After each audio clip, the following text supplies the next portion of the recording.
بسم اللہ الرحمن الرحیم الحمد للہ رب العالمین والصلاة والسلام علی رسولہ الکریم اما بعد۔ ناظرین کرام، السلام علیکم ورحمۃ اللہ وبرکاتہ۔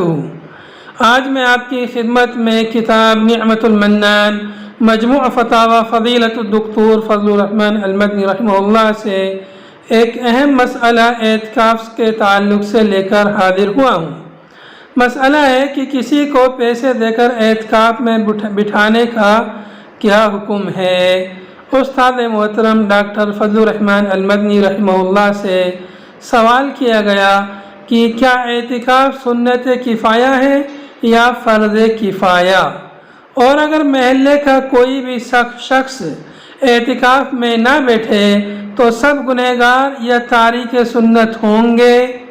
پیسے دے کر محلے کی مسجد میں کسی کو اعتکاف میں بٹھانا کیسا ہے؟ اس سوال کے جواب میں آپ رحمہ اللہ نے فرمایا کہ حنفیہ اس کو سنت کفایہ کہتے ہیں۔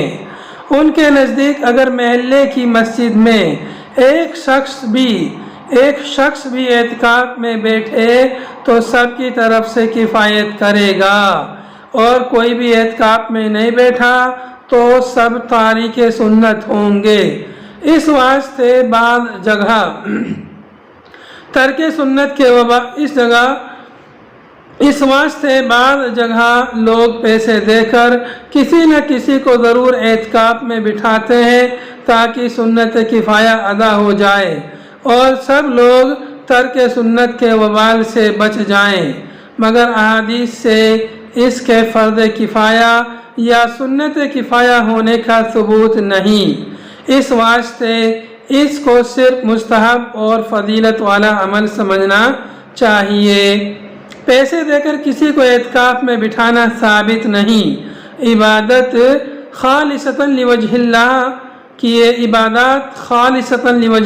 کیے جاتے ہیں، پیسے اور اجرت کے لیے نہیں، اور ڈر ہے کہ ایسے شخص کا اعتکاف قبول نہ ہو کیونکہ اس نے پیشے کے لیے اعتکاف کیا ہے، خالصتاً لوجہ اللہ نہیں۔ اور حدیث نبوی ہے، انما الاعمال بالنیات وانما لکل امرئ ما نوی۔ اعمال کا دار و مدار نیتوں پر ہے، اور ہر آدمی کے لیے وہی ہوگا جس کی اس نے نیت کی ہے۔ وآخر دعوانا ان الحمد للہ رب العالمین۔